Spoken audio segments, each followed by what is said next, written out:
কবে আবিষ্কার হবে এলিয়ন? মহাকাশ অভিযান পরিচালনার জন্য একটি আন্তর্জাতিক মহাকাশ অভিযান প্রকল্প রয়েছে, যার নাম জেমস ওয়েব স্পেস টেলিস্কোপ, যা পরিচালনা করে মহাকাশ সংস্থা নাসা। আর এর অংশীদার বা পার্টনারশিপ হিসেবে কাজ করে ইউরোপিয়ান স্পেস এজেন্সি এবং Canadian space agency. James Webb space telescope প্রথম উৎক্ষেপণ করা হয় 2021 সালে। এই টেলিস্কোপের গুরুত্বপূর্ণ এবং কার্যকরী বৈশিষ্ট্য হলো এর আছে ইনফ্রারেড আলো নির্ণয় করার ক্ষমতা, যা 1300 কোটি বছর আগে পৃথিবীর বাইরে নক্ষত্র এবং গ্যালাক্সি হতে যে আলো নিঃসরণ করে তা অতি সহজেই পর্যবেক্ষণ করতে পারে। ভিনগ্রহণ প্রাণী, এটা নিয়ে মানুষের মনে নানা কৌতূহল, আর এই কৌতূহল থেকেই অনেক বিজ্ঞানী আশাবাদী আমাদের জীবন দশায় ঘটে যেতে পারে মহাজাগতিক এলিয়নের সন্ধান। এমনকি তারা এটাও বলেছে আগামী কয়েক বছরেই মিলে যেতে পারে এদের সন্ধান। সম্প্রতি নাসার জেমস ওয়েব স্পেস টেলিস্কোপ সৌরজগতের বাইরে একটি অভিযান পরিচালনা করে। এই অভিযানে সৌরজগতের বাইরে একটি গ্রহে প্রাণ থাকার সম্ভাব্য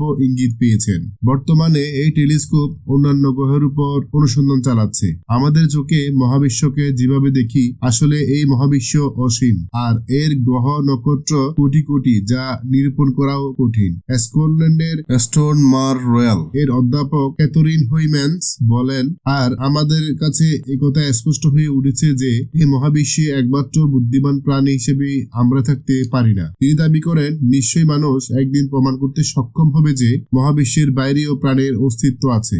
জেমস ওয়েব টেলিস্কোপ থেকে যেসব তথ্য এবং ছবি মানুষের কাছে এসেছে, তা থেকে প্রাণের সন্ধান পাওয়া না গেলেও বর্তমান বিজ্ঞানীরা ধারণা করেছে আগামী 20 বছরের মধ্যে মহাবিশ্বের কোন গ্রহে মিলে যেতে পারে প্রাণের সন্ধান। তারা এটাও বলেছেন, ইউরোপিয়ান এক্সট্রিমলি টেলিস্কোপ মহাকাশের যে তথ্য পাঠিয়েছে, সেই তথ্য বিশ্লেষণ করলে দেখা যায় 2 দশকের মধ্যে পৃথিবীর বাইরে প্রাণের অস্তিত্ব ইতিবাচক ফল আসতে পারে। শুধু কি তাই, মানুষ বসবাস এবং জীবন ধারণের জন্য নতুন নতুন গ্রহের সন্ধানও মিলে যেতে পারে। বিজ্ঞানীরা আরো বলেছেন, 2030 সাল নাগাদ পৃথিবীর বাইরে থাকা গ্রহ উপগ্রহের গঠন, প্রকৃতি, আকৃতি এবং ঘূর্ণয়নের সময় ইত্যাদি বিষয়ে জানার প্রচেষ্টা চলছে, যা পৃথিবীর বাইরে থাকা প্রাণ সম্পর্কে ধারণা পাওয়া আরো সহজ হবে।